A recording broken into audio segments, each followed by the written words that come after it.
അപ്പോൾ ഒരു പുസ്തകത്തിൻ്റെ രൂപത്തിലെങ്കിലും നമുക്ക് കഞ്ചാവ് കയ്യിൽ വെക്കാൻ കഴിയട്ടെ എന്നായിരിക്കും സത്യത്തിൽ എനിക്ക് അതിന് പറയാൻ കഴിയുന്ന മറുപടി എന്ന് പറയുന്നത്. പക്ഷേ എൻ്റെ ഒരുപാട് പ്രിയപ്പെട്ട ആളുകൾക്ക് ആ തലക്കെട്ട് അത്ര പ്രിയപ്പെട്ടതായിരുന്നില്ല. എൻ്റെ അമ്മ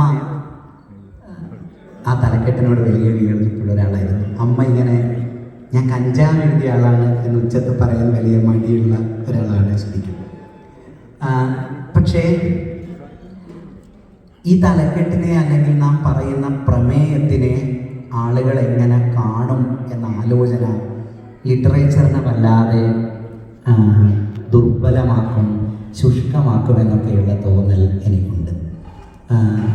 എനിക്ക് ആദ്യമായി ഒരു സമ്മാനം കിട്ടുന്നത്, ഒരു അവാർഡ് കിട്ടുന്നത് ടീനേജ് റൈറ്റേഴ്സ് എന്ന് പറയുന്ന അന്നത്തെ ഫേമസ് ആയ ഒരു മാഗസിൻ്റെ കഥാ പുരസ്കാരമാണ്.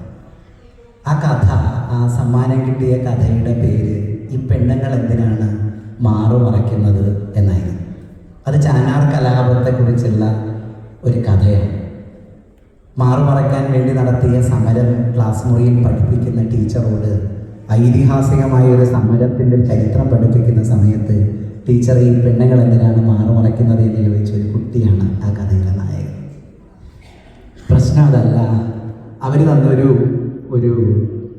അവാർഡ് ശില്പം എൻ്റെ വീട്ടിലുണ്ട്. ആ ശില്പത്തിൻ്റെ അടിയിൽ ഈ പെണ്ണുങ്ങൾ എന്തിനാണ് മാറുമറയ്ക്കുന്നത് എന്ന് വലുതായി എഴുതിയിട്ടുണ്ട്. അപ്പം എൻ്റെ വീട്ടിൽ ആര് വന്നാലും വരുന്നതിൻ്റെ തൊട്ട് മുമ്പേ അമ്മ ആ ശില്പം എടുത്ത് തിരിച്ച് പുറകിലോട്ട് ഇത് കാണും. എന്നിട്ട് ആളുകൾ പോയി കഴിഞ്ഞാൽ മാത്രം തിരിച്ച് ഇങ്ങോട്ടേക്ക് വെക്കും. അപ്പം അങ്ങനത്തെ ഒരു അമ്മയാണ് എൻ്റെ അമ്മ. അതുകൊണ്ട് തന്നെ ആ